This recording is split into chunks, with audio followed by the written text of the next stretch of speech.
እሷ ደጅ ላይ ነው ያለው። ኪንጎ እንዳለው መጠጣቱ ሳይሻል አይቀርም። እሷን ልትሰጫት አደራ ምልሽ።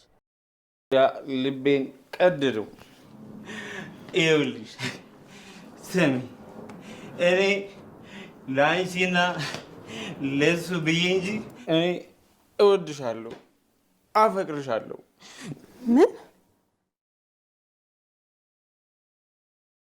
አሁን ነው የምትመጣው? ኦኬ፣ ለዛ ነው የደበረ ዶክተር እንዴት እንደተጨነኩ ነግሬ አሁን ነው የምትመጣው እንዴ? አረ ዳይመንድ ነው ተወዳጁ አደይ ዛሬ ማጓጊና ልብ አንጠልጣይ እንደሆነ ቀጥሏል። ሰላም ሰላም፣ የተከበራችሁና የተወደዳችሁ ውድ ቤተሰቦቼ ሰላማችሁ ብዝት ይበልልኝ። ተወዳጁ አደይ ሰራተኛዋ እጅግ የሚገርም ነገር ተፈጥሯል። እንግዲህ ዳይመንድ በኩኩሻ ፍቅር ጠብ ብሏል። ዶክተሩ ደግሞ የልቡን ቃጥሎ ዘርግፎታል። ለአደይ እንደሚያፈቅራት ነግሮታል። ዴብ እሳት ጎርሶ እሳት ለብሶ ዶክተሩን አንቆታል። ለኪም ከኋላችን ስታንዣብብ የነበረው ከአደይ ፊት የማትጠፋ ከአደይ እግር እግር እያልኩ ሁልጊዜ ከእሷ ጋር የማይህ ለዚህ ነው አንቺስ እንደሚያፈቅርሽ እያወቅሽ እንዴት ዝም አልሽ የሚለው ነገር ሌላ ችግር መፈጠሩ የማይቀር ጉዳይ ነው። ዶክተሩ በግልጽ ተናግረዋል። እኔ ለአንተና ለእሷ ደስታ ብዬ ነው፣ ምክንያቱም እንደምትዋደዱ አውቃለሁ። ግን እኔ የልብ ሐኪም ሁኜ የራሴን ልብ ግን ማከም አቃተኝ። በመርፌ ቀዳዳ ሳይሆን ልቤ ለሁለት የተሰነጠቀ መድኃኒት የጠፋለት በሽተኛ ሁኛለሁ። አደይ አፈቅርሻለሁ የሚለውን ነገር ዘረገፈው። ገጀራው ፍቅርና ቤዛን እያደናቸው ነው። ለጊዜው ግን ፖሊሶች ተወት እስከሚያደርጉ ከዚህ ሰፈር ሰወር ልበል ማለት ወደ ሐዋሳ ሄደዋል። ፍቅርና ተንኮል አሁንም እንደቀጠሉ ናቸው። ፍቅርና ቤዛ ውድቀታቸው የከፋ ነው። በተለይ የሌሊ እንባ የሚያስደስታቸው፣ የሌሊ የልብ ስብራት ደስ የሚያሰኛቸው አሁን ባቡሬ ከጫጉላ ሽርሽር ሲመለስ ለዚህ ስራቸው ዋጋ የሚሰጣቸው ይሆናል። ትልቁ ጉዳይ ግን አሁን ግን የቤዛና የፍቅር ሳይሆን የዶክተሩና የአደይ ፍቅር ጉዳይ ነው። እንዴት አንተ የሰው ሐኪም ሆነህ የኛን ልብ ለማፍረስ፣ የኛን ልብ ለመስበር፣ የኛን ትዳር ለመቀማት ትሞክራለህ?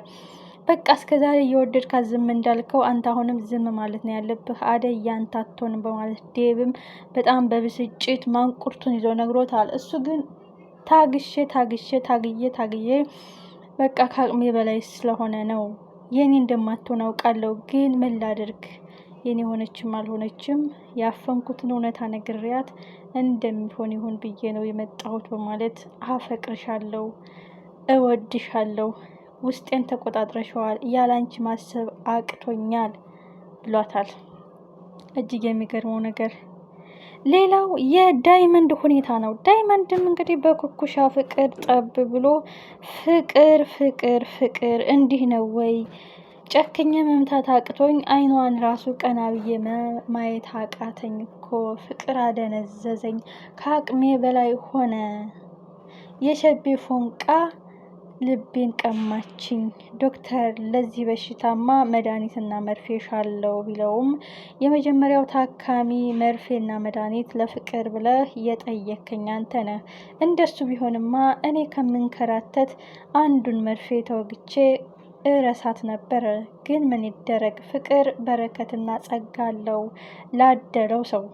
ላላደለው ሰው ደግሞ ልቡ እየተቃጠለ እያፈቀረ ብቻ መኖር ሆኗል። ልክ እንዳንተና እንደኔ። በእርግጥ ያንተ መፍትሄ አለው፣ የኔ ነው መፍትሄ የሌለው። ያንተ ኩኩሻ በግልጽ ደፍረህ ብትነግራት አፈቅርሻለሁ ብትላት በእጅህ ናት። እኔ ግን እንደማላገኛትና ብላ ጆሮ ሰታኝ እንደማታዳምጠኝ እያወቅኩ ነው ዝም ብዬ ቅዠት ፍቅር ውስጥ የገባሁት። ዛሬ ነገ ሸሻታለሁ፣ እተዋታለሁ፣ እረሳታለሁ ብል ጭራሽ ፍቅሯ እየጨመረብኝና ፍቅሯ እየባሰብኝ ነው የመጣው ዳይመንድ በማለት በመጠጥ ተነሳስቶ እንግዲህ የተቀበረውን አውጥቶታል። ሆድ የተቀበረውን ብቅል ያወጣዋል ይባላል። ልክ እንደ ዶክተሩ ነው። አልጠጣም፣ ህመሜን፣ ስቃይን፣ ብሶቴን አውቀዋለሁ እያለ እስከዛሬ ዳር ሲል የነበረው ዶክተሩ ዛሬ ግን ዘርግፎታል። እሱም በጠጣት ቢራ ተነሳሽነት ነው። እጅግ ይገርማል። የዳይመንድና የኩኩሻስ መጨረሻ፣ የዴብና የአደይስ መጨረሻ ምንድን ነው? ዶክተሩ በመሀል ገብቷል። አደይ ስለ እንደሚያፈቅረኝ አላውቅም፣ ግን ሁልጊዜ የሆነ ሊነግረኝ የፈለገው ነገር እንዳለ ይሰማኛል። እኔን ሲያይ ይርበተበታል። ሁልጊዜ ነገሮችን አድበስብሶ ማለፍ ይፈልጋል። ዛሬ ግን በእርግጠኝነት የነገረኝ በመጠጥ ኃይል ተነሳስቶ ነው እንጂ አቅም ኑሮት ለመንገድ ፈልጎ አይደለም። ዴብ ተረጋጋ ብላ ልትገላግለው ብትችልም ዴብ ግን እንዴት በህይወቴ በማልደራደርባት ከእናቴ ጋር ብዙ ጦርነት በገጠምኩባት በአደይ ትመጣብኛለህ በማለት ዶክተሩን ደብድቦታል። እጅግ የሚያሳዝን እጅግ የሚገርም ነገር ነው። አቀበት፣ ቁልቁለት፣ እንቅፋቱ፣ እሾሁ የማያጣቸው የአደይና የዴብ ፍቅር አሁን መጨረሻው ላይ ደረሱ ሲባል ሌላ እንቅፋት መጥቷል። ዴብ እንደውም እንኳን ምህኛትና ምክንያት አግኝቶ እንዲሁም ተጠራጣሪ ነው ዴብ። የእሱ መጨረሻስ ምን ይሆን? ለሊ በስተመጨረሻም አቀበት፣ ቁልቁለት፣ እንቅፋትን ቢበዛባት ሁሉንም በጣጥሳ ሁሉንም ፈተናዎች በጽናት አልፋ ከኤላ ክህደት ከኤላ ሽንፈት ሁሉም ስብርብር ያደረጋት ያክስቷ ክፋት ሁሉንም በጥስጥስ አድርጋ ለሊ በስተመጨረሻም ድል በእጇ ገብቷል። ባቡሬ ጋም ተሞሽራለች። የቤቷን ሁኔታን ጨርሳለች።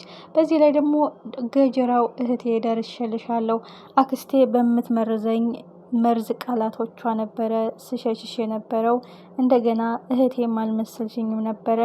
ስለዚህ እህቴ የሚገባሽ ይገባሻል፣ ይህ ሁሉ የአንቺ ሀብት ነው በማለት እንግዲህ ለአደይ ዶክሜንቱን ሰጥቷታል። እህቴን ወንድምሽ በጣም ይወድሻል፣ ሁልጊዜ ካጠገብሽ አይጠፋም፣ ነገሮች እስከሚስተካከሉ ድረስ ነው ከዚህ ሰፈር ዘወር ያለው ብለሽ ንገሪያት፣ ካጠገብሽ ነኝ፣ ብቻዬን ነኝ ብለሽ አትከፊ በያት በማለት እንግዲህ ገጀራው ሙሉ ለሙሉ የሌሊ ህይወት እንደገባውና ሙሉ ለሙሉ ፈተናዋ እንደማይገባት ያ ሁሉ ስቃይ ሲደርስባት እሱም ተጠያቂ እንደሆነ ዛሬ በደንብ ገብቶታል። ካሁን በኋላ እኔ ያለሁልሽ እህቴ፣ ከትንሽ ጊዜ በኋላ ነገሮች ከተረጋጉ በኋላ መጣለሁኝ፣ አንቺ ምርጥ ጓደኛዋም አለሽ አደይ፣ ላረኩባችሁ ነገር ላመጣውባችሁ እንቅፋት ላደረስኩባችሁ ፈተና ባለማወቄ ትልቅ ይቅርታ በይልኝ፣ ይህ ዶክሜንት ለሌሊ ነው የሚገባት በማለት የቤቱ ሙሉ ዶክሜንቱን ለአደይ ሰጥቷታል።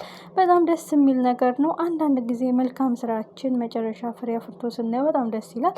ገጀራውም አደይን ከማሳደድ ሌሊን ከማሳደድ የሌሊን ንብረት ለመቀማት ጉድጓድ ከመቆፈር መልካም ልብ ተዘርቶ ሁሉን ነገር በሚገባ አውቆ ሌሊ እህቱ እንደሆነች ካወቀ በኋላ ከእህቱ ጎን ሆኖ ለእህቱ የሚገባትን ብቸኛነቷን ክትሰቃይ ያሳለፈችውን ለማካካስ እህት ያለውልሽ እያለ እንባዋን እያበሰላት ነው። እንዴት ደስ ይላል! የዚህ መጨረሻ ምን ይሆን? የአደይና የዴብ ፍቅርስ የት ይሆን? የዶክተሩና የሩታ ሁኔታስ እንዴት ነው መጨረሻው? ዶክተሩ አደይን ያፈቅራል፣ ሩታን ዶክተሩን ታፈቅራለች። ሁለቱም ሳይገጣጠሙ የእነሱ መጨረሻ ምን ይሆን? ተስፋ ቆርጦ የሩታን ፍቅር ይቀበላል ወይስ